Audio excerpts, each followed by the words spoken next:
Everybody, I'm just going to start us out with the schedule here. We've just finished out week 4, moving into weeks 5 and 6.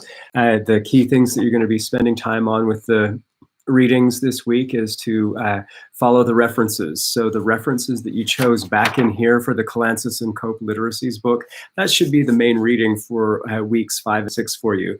I do want you to choose chapters that we haven't read yet from literacies. 1 chapter, 2 chapters, it doesn't matter to me. Following the refs should be the main thing, but I also want you to get in and read some of those later chapters. I had you read chapters 1 through 8. Choose 1, maybe 2 of those chapters from Calansis and Cope and go in and say, that's the one that I'd really like to look at, look into a little bit further, and then follow those references. So essentially what I'm doing over these first 4 modules here through midterm is taking you into some habits of mind of somebody who has a doctorate degree, which is that you're going to find somebody who has written a seminal book, and that book is going to have references that go out into the broader world. There's going to be research in there. There's going to be theory out there, and the starting into a new book is going to lead you out to other people's work, and that's kind of what the life of the mind is like, and is like hypertext. I read this, it had this reference in it, I clicked on that, I went out and looked at that, and you should get to the point where that doesn't feel random. When I was an undergraduate and I had to write a research paper, I got my topic and I went to the library and I grabbed books off the shelf and I found quotes that fit the thing that I was trying to say, and that was a really low-level kind of immature way of doing that, but as an undergraduate that was able to get me the grades. The difference when I got into upper division classes and then when I went into my doctorate work was that all of those moves started to become more purposeful, and I was following people instead of just looking for things to say. And I think that should feel a little bit like what we're doing here. I'm not just making you say things. I'm not just making you write a term paper. We're getting in here and we're really figuring out, who do I want to be listening to? Who do I want to be reading next? And you follow the ideas. So you're also following an idea instead of just gathering ideas to try to be able to make your report.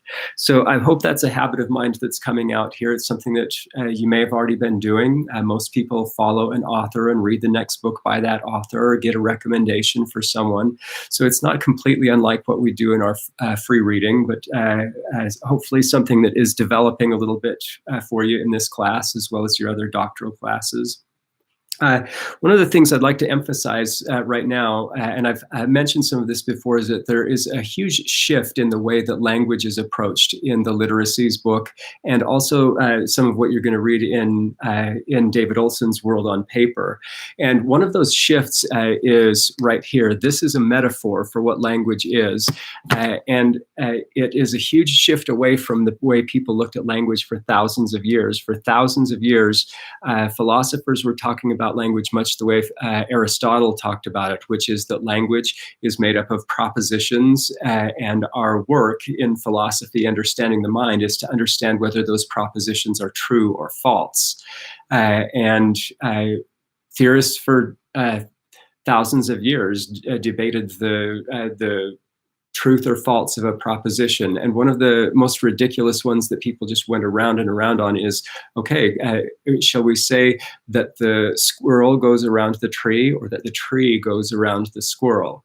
And that's a weird argument, but because you could say that the tree was on the opposite side of the squirrel, and then the squirrel runs a little bit, and now the tree is on the opposite side of the squirrel. The content of those two sentences is just a reversal of each other, and so how can you tell which one is going around which?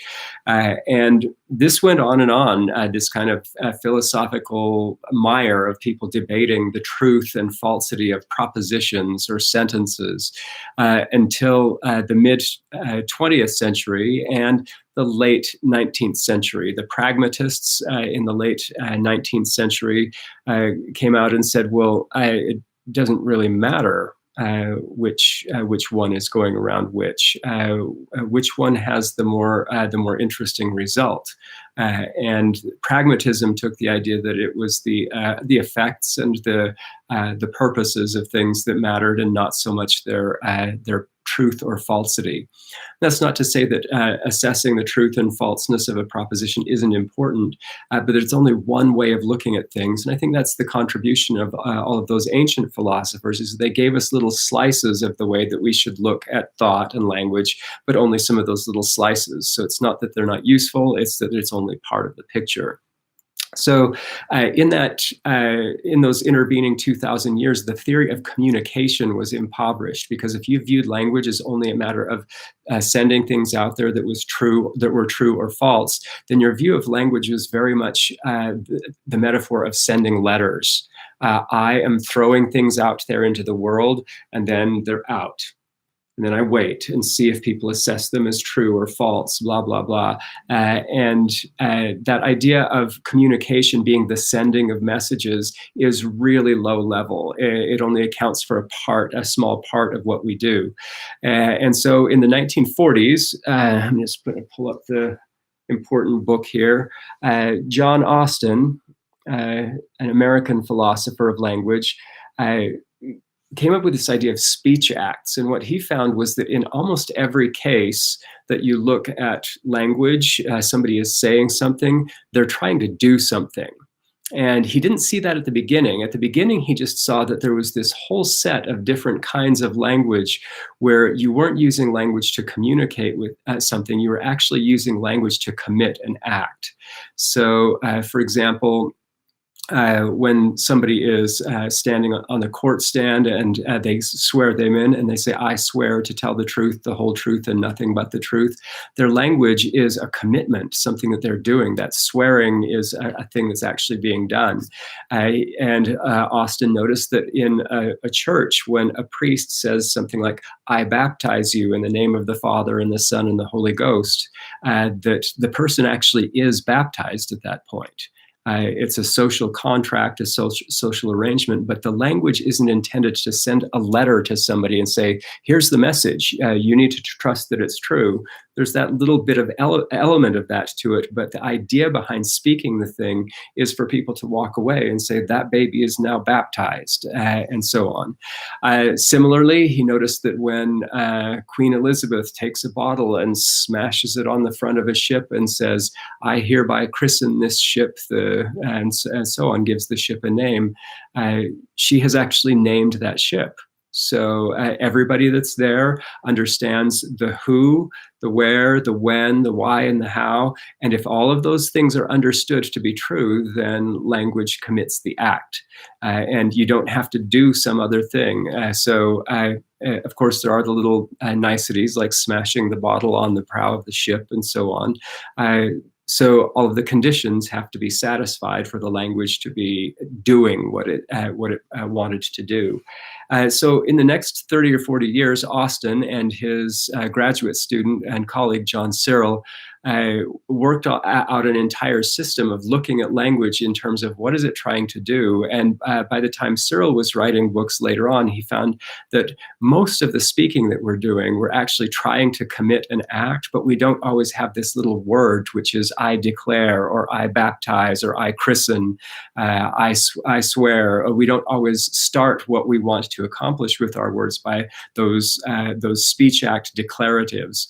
And so it takes kind of mixing that up with Michael Halliday for us to realize that there's this huge shift away from the sending messages metaphor, which is this. Again, I put this up here before. If we're talking about language, we have to think about it as clicking buttons on a remote control. What were you trying to make happen when you clicked that button? Were you trying to turn on the subtitles? Were you trying to rewind? Were you trying to change the channel? Were you trying to up the volume? They're all very different things on a complicated remote control like this, and language is a complicated remote control.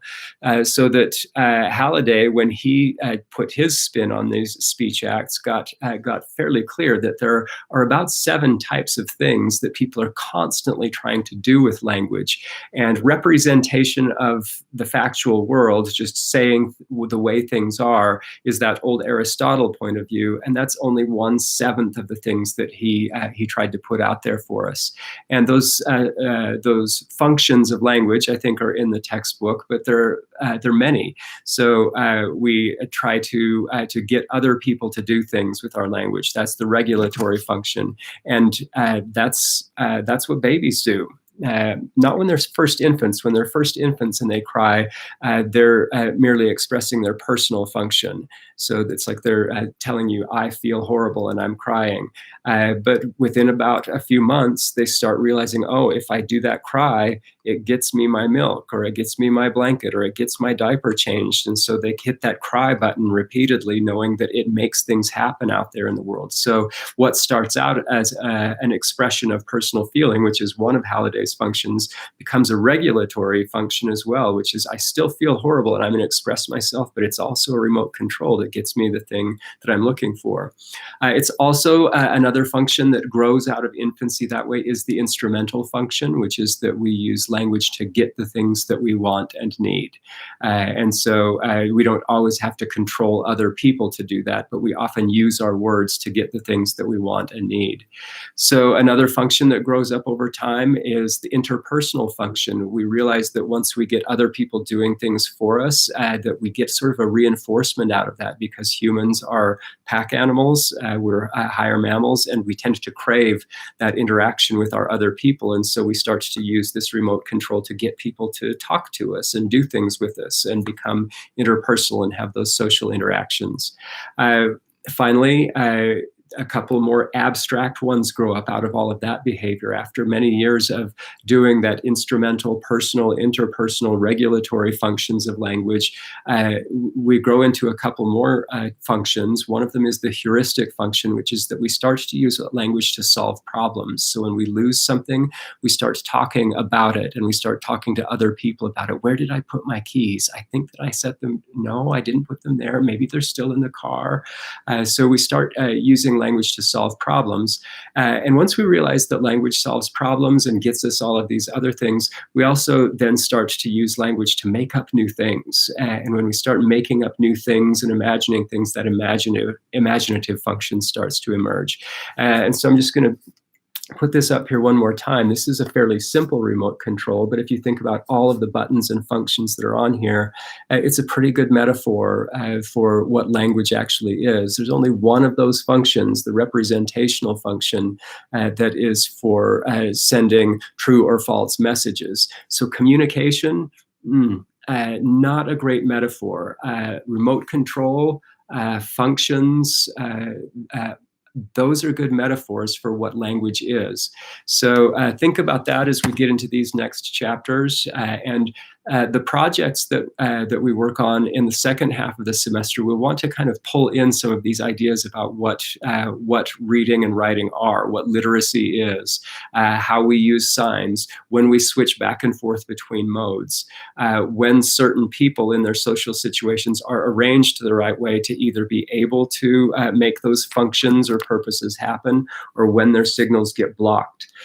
So I think that's a lot of what has been brought forward for us in the Cope and Calantzis book, and hope that you're finding some ways to go deeper on these ideas as you go out into the references. All right, talk to you soon.